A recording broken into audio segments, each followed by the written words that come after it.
Okay, so I just got this. Jurassic Park Doomsday Rex explained. Now we don't know. Doomsday Rex was a concept art. The Doomsday Rex is literally a mutant abomination of nature that needs to burn in the pits of prehistoric hellfire. Let's see what Goji's gonna have. Now I'm not gonna be uploading this video immediately. I'm gonna wait for about maybe a few days or about a week before I upload it, because Goji is fine with making reaction to his video, but like to take it a while. Wait until about maybe a few days. So I'm gonna wait for a week to upload it, along with the one that I did for Seattle, the Goji Center. Let's see what he got for the Doomsday Rex.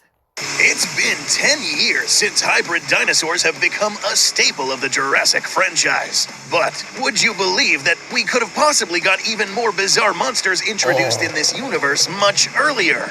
Today on Goji Center, we'll break down the most horrific and hideous hybrids that ever make it into the concept stage. That's Doomsday Rex. Time for something that might have wound up being prophetic. To begin, we'll talk about a bit of background explaining how this thing came to fruition. A lot of this happened before a lot of our channel viewers were even born. So strap in, because there's a bit we need to catch up on. After the smash success of the first movie based on Dr. Crichton's best-selling novel, there were plans immediately to turn Jurassic Park into a franchise. And given that this was in the 90s, that included an animated television series. The first pitch, shortly, was a sequel to the movie, since the second novel wasn't written out yet. This had a much more grounded-style plot, with Isla Nublar getting renovated, and a new park being set up, and handling a plot with dinosaurs escaping on the mainland. Stuff that we would wind up seeing more than a decade later in the second trilogy. The idea of some kind of monstrous, unusual dinosaur even lingered about in the tie-in comics from Topps, and an early draft of the second movie including a giant super raptor that wound up turning into the final boss for the Trespasser video game. The second attempt at a TV series, however, the Lost World animated series, was a completely serious pitch for a follow-up to the second movie that involved hybrid monstrosities, sci-fi weapons, souped-up giant versions of the normal dinosaurs, and this. Looking like something straight out of Resident Evil, this ungodly abomination was to be the big final antagonist for the series, the Doomsday Rex. What exactly the plot was going to be is still elusive to this day. There just hasn't been much behind-the-scenes info besides the concept art by Philip J. Felix. Today, we're going to explore this as much as we can, as well as speculate as to what the King of Doomsday was going to be capable of, if it was real. The design. The Doomsday Rex apparently has two different stages it would have undergone during the series. The first stage already was as big as most of the larger carnivores in the franchise. A three-headed Cerberus of a monster sporting fleshy tendrils, a misshapen central body, and three different heads roughly in the shape of a Tyrannosaurus. This, alongside the name, is a pretty good indicator of at least one of the genomes involved being a T-Rex. The baleful blob would have had a hard time rearing up, let alone moving around in the outside world. Even with its formidable jaws and huge size, more agile opponents like an actual T-Rex would be able to dodge around this thing and tear chunks. And you can forget about worrying about this thing catching up to you in an open area. For a series about genetics gone wrong, this would have been the epitome of that.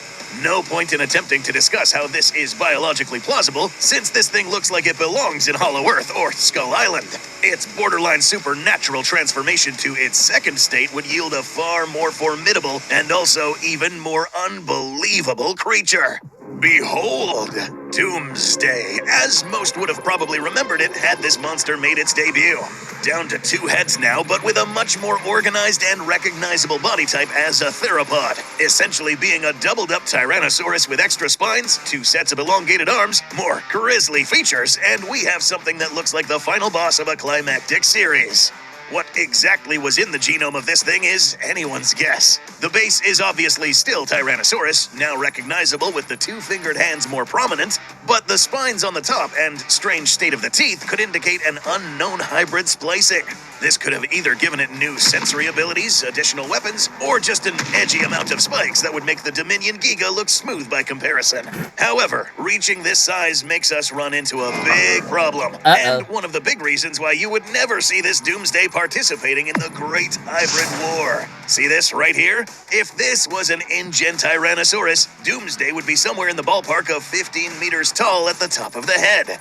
Damn! At that size, assuming that the show it features in doesn't severely underestimate its weight, Doomsday would weigh at a staggering 240 tons. However, looking at the label, this isn't just a typical Jurassic series Tyrannosaurus like the Buck and Doe from the Lost World movie. This is another original monster for the series called a Super Rex, orders of magnitude bigger than the Rexes seen in the series. And according to the scaling from the human figure right here, this oversized Turbo T-Rex would already be 9 meters tall at the top of the head, about double the height of most of the T-Rexes from the first trilogy. So, what does this mean for the King of Doomsday? That it would have been more at home in something like the Monsterverse than anything in the more grounded Jurassic franchise, being over 30 meters tall, about 100 feet high at the top of the head. The reason why nature never cooked up something like this is because of one huge rule: square cube law.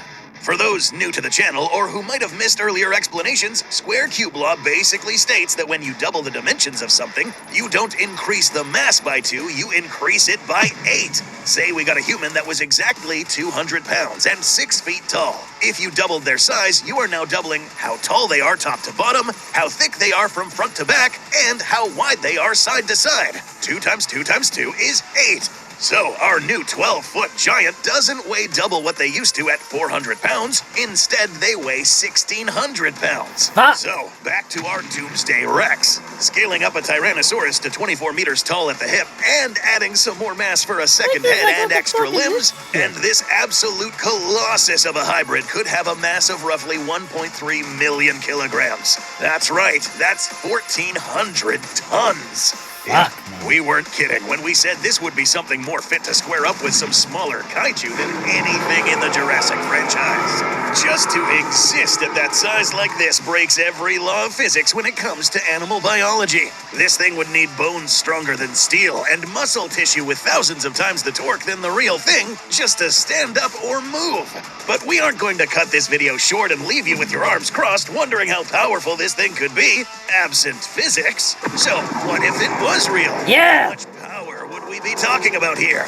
At this huge size, bolstering all of its strength, this juggernaut would have a scaled-up chump of a T-Rex to a degree no other hybrid would be able to compare. In a previous episode discussing the biological plausibility of Rebirth's mutant T-Rex, we cited a study by Manabu Sakamoto, which found that doubling the size of a dinosaur's jaws and keeping relatively similar shape roughly corresponds to a 50 to 60% increase in force, with the increase decreasing the bigger and bigger something gets. So, for any curious, it wouldn't be a simple matter of doubling T-Rex bite force repeatedly. Sheer mass and gravity works against an object the bigger it gets. So, taking this into account, the crush of Doomsday scales up over 900,000 newtons of force in the jaws. In terms of PSI, we are looking at over 200,000 PSI. Assuming these jaws can withstand such force, this thing could crunch through armored vehicles and shatter any dinosaur it pressed its teeth on. How the hell the protagonists were supposed to deal with this thing in the series is anyone's guess. Other concept art shows off science fiction tech, like mech suits and energy weapons. You know, exactly the typical things the Jurassic franchise often had in dealing with dinosaurs. Had this become the norm for the franchise, we would half expect to see a half-shrunk Jaeger unit in ACU storage by the time the Indominus busted out. Unless the hybrid got shrunk down considerably by the time it would have shown up in the series, this thing would have taken some serious heavy ordnance to take down. Either some powerful device like a high-grade explosive, some kind of synthesized bioweapon, or an outright natural disaster like a volcanic eruption. We are talking about what is essentially a kaiju instead of a dinosaur after all. Doomsday Rex absolutely would be doomsday to anything it encountered if this thing was up and running around. Sauropods would become snacks, and previous titans of terror, like the normal Tyrannosaurus, could literally get stomped underfoot. So, how practical would this animal be? In a word, just no. Hell no. Let's remember that absolutely massive tyrannosaurs and carnosaurs like T-Rex and the Giga were already pushing the limits on how big a bipedal animal can get. Supporting all of your weight on, let alone trying to run and maneuver upon just 2 legs, means each leg is under a lot more force than on a quadruped. Even with the physics warping that just tends to happen with any fictional franchise, the cloned creations in the Jurassic franchise are still supposed to be normal flesh and blood animals. They just don't break physics to the same degree, something like Godzilla. Now, certain types of animals can have chemically and structurally reinforced bones, for example, but at the end of the day, bone is still bone.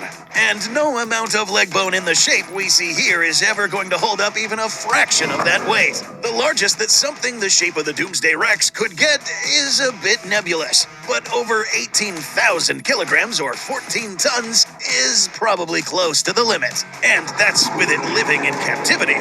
No way could something that big survive in the wild with this kind of condition. At this size, the Doomsday Rex would be about 5.5 meters or 18 feet tall. About the same height as Rexian Dominion, but packing a lot of extra mass, with a thicker torso and second head.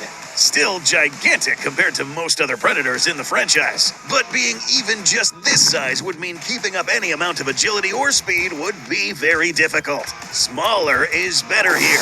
Our more viable D-Rex would likely be too front-heavy, making it awkward to move around, and despite its appearance, would actually have issues fighting without a longer pair of forelimbs to aid in balance if it tips over. And that's without getting into the internal issues. The Doomsday resembles a case of conjoined twin syndrome, so the internals would probably be pretty similar. This condition essentially means 2 individuals are sharing a body because they didn't fully divide as egg cells. The specific term we're looking at here is probably a case of what is called dicephalic parapagus. This is where the 2 individuals share most of the same lower body but have a split spinal cord somewhere along the torso to have 2 separate heads. Multiple sets of arms called tetrabrachius can also happen in some cases. Dicephalic parapagus is survivable, and the pair can live long lives if the twins make it past infancy, especially if certain organs like the heart are also doubled. This doesn't always happen, however, so many individuals are tragically stillborn, often because they had just one heart that couldn't keep up with double the burden.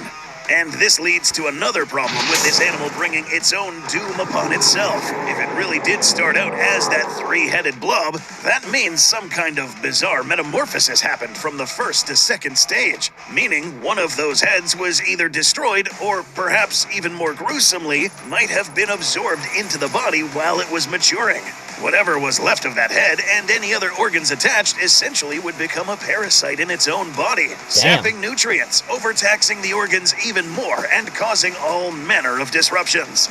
A real 2-headed tyrannosaur probably did exist at some point or another. Doubled up animals have been found in the wild and in the fossil record. But in this kind of case, doubling the bodies wouldn't double the mass. Stress on the body would make even that 1 in a million chance the form is functional. A twinned Rex might actually wind up somewhat smaller than a normal T-Rex. Smaller and less able to hunt down big, dangerous game, a more realistic Doomsday Rex might still be sufficiently dangerous to hunt down lesser animals. So, possibly, like its more modern counterpart set to stalk the screen in Jurassic World Rebirth, Doom might come for a slower moving, squishy, and easy-to-catch food. Humans.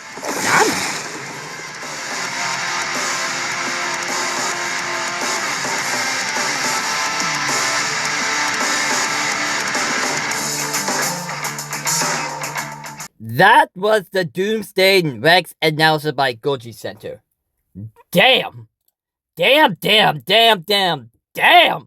I would imagine Goji Center was going through a old concept of a hybrid dino back then. A mutant Resident Evil looking motherfucker. That was intense.